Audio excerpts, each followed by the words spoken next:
Hi, my name is Al Green. Not that one, but the struggling guy who was in the music industry for years trying to sell talent and songs to agents. The agents befriended me and taught me techniques that I want to pass on to you through my program, which is called You Can Talk, You Can Sell. Anyone who has ever taken this program has excelled in selling and either risen to the top of their company, their team, or the top of their field. It's called You Can Talk, You Can Sell, and you can get it right here.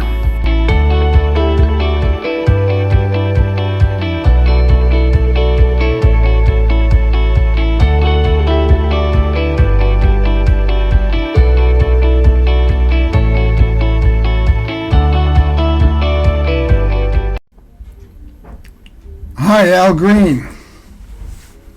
For this coaching session, we're going to talk about honesty and integrity. Now, honesty doesn't mean brutal honesty, because that'll get us in trouble sometimes, okay?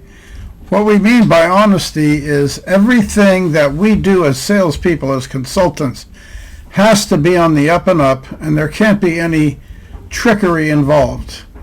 We're not doing bait and switch, where we're switching one thing for another. We're being 100% true to our word, and if we are not, we have no integrity.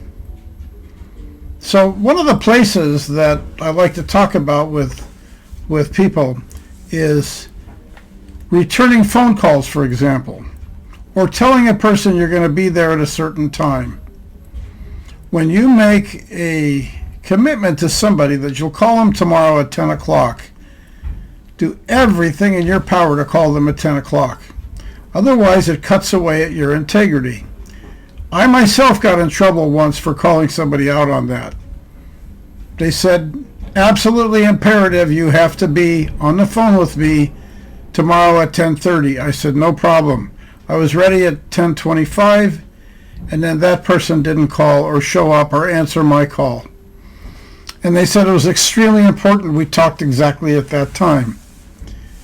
When I spoke to the person next, I said, what happened?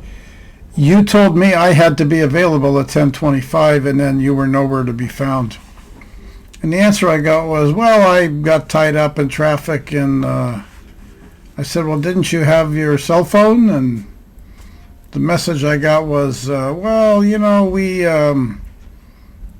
my cell phone ran down. And yet I was always told by my superiors, never let your cell phone run down. Always have it charged or have a backup. So I started carrying two phones with me, my business phone and my personal phone. So I was always available.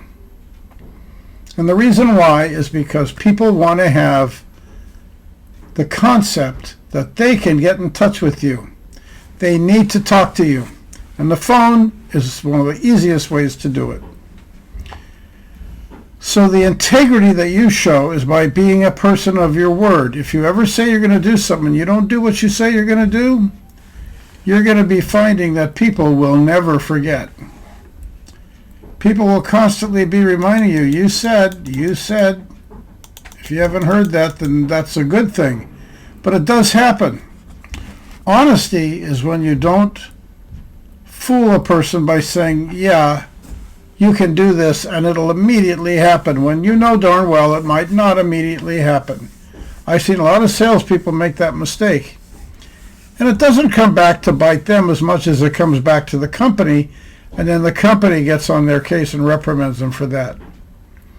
So how do you maintain honesty?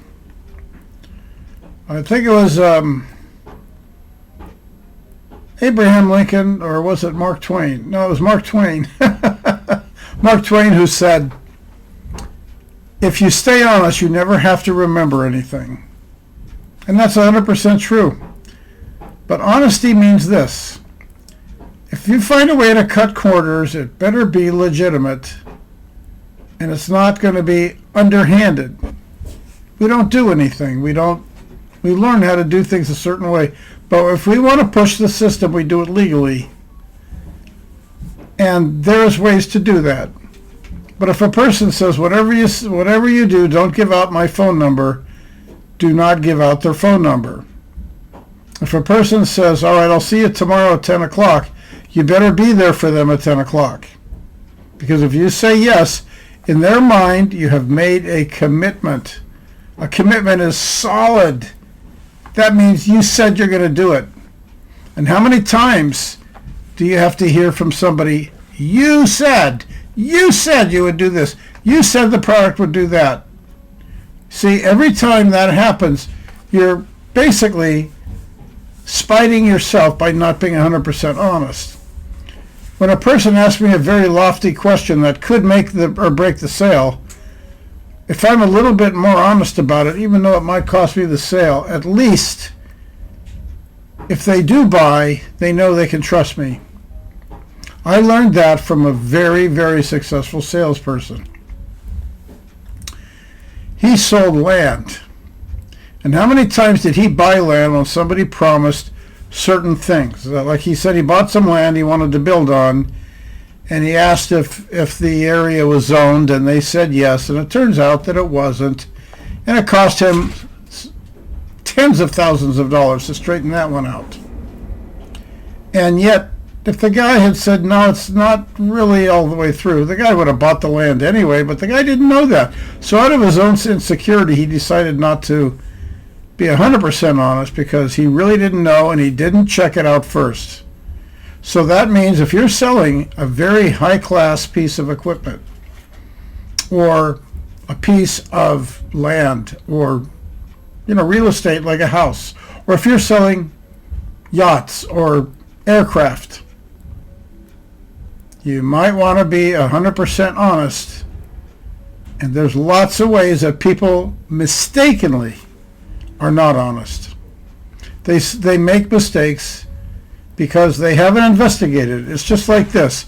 If you're going to do something, the thing that you might want to know is check it out first. Ask all the negative questions of yourself first. Have somebody shoot down whatever it is you're trying to do. Not because you want them to doubt you, because you want to know if you've got that base covered in case it ever comes up. I was once involved in a bank transaction where a recording studio was going to be sold for millions of dollars. And the person who was buying it enlisted me to do his diligence to check out the facility and make sure everything was there and up and what its value was.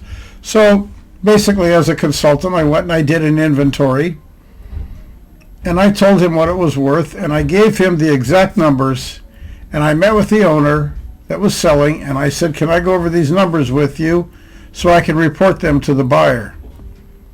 And what happened was, the seller was very cool, and he gave me everything. He says, I even have a list of all the serial numbers of things that are serialized here. And I had a report that was this thick to take with me.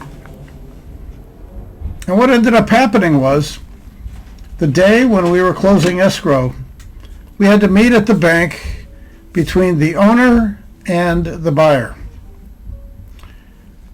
The buyer said he was getting a check from a sale he made of a large aircraft. He's getting a check for $10 million.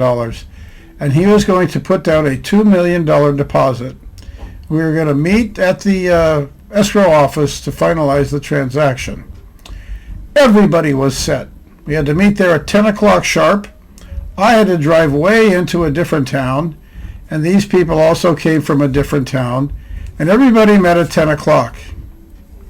So we were all meeting in the lobby, and we were talking, and the buyer didn't show up. No phone call, nothing.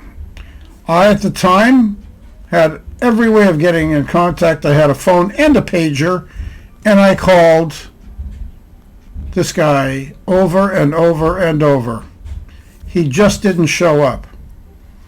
Everybody waited. The bank was put out for their lost time. The owner of the studio was put out, and I was put out. The person who didn't show up had in my opinion, no integrity for just not showing up. The easiest thing would have been just to show up and explain whatever his situation was. Well, it turned out he didn't get his commission, so he could not give the $2 million up front. It was going to take him at least 10 days to get that money cleared. I know what that's like. Transferring money sometimes takes 10 days. But at least show up and tell people the reality. Hey, this is what happens.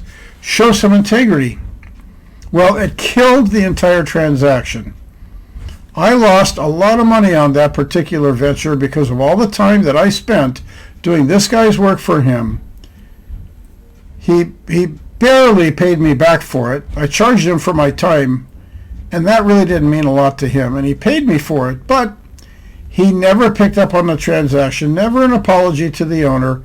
He completely lost all integrity.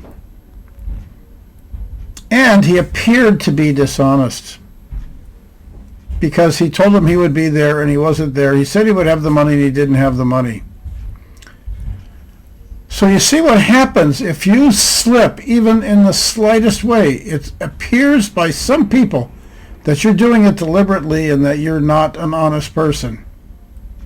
Because my company didn't back me up at certain times when I was looking for a company to back me up, I was referred to as a person you can't trust. This has not only happened to me, but it's happened to some of the finest salespeople that I have run into, whose reputation was pretty much shot because of another dishonest person. As I said earlier, when I was selling in the music industry, this happened to me too.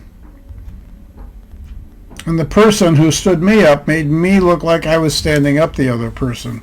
So just remember, honesty and integrity. We're going to go over that in specific bullet points to make sure that everybody gets that. It'll be in the system. It'll be in the coaching program. You can talk, you can sell.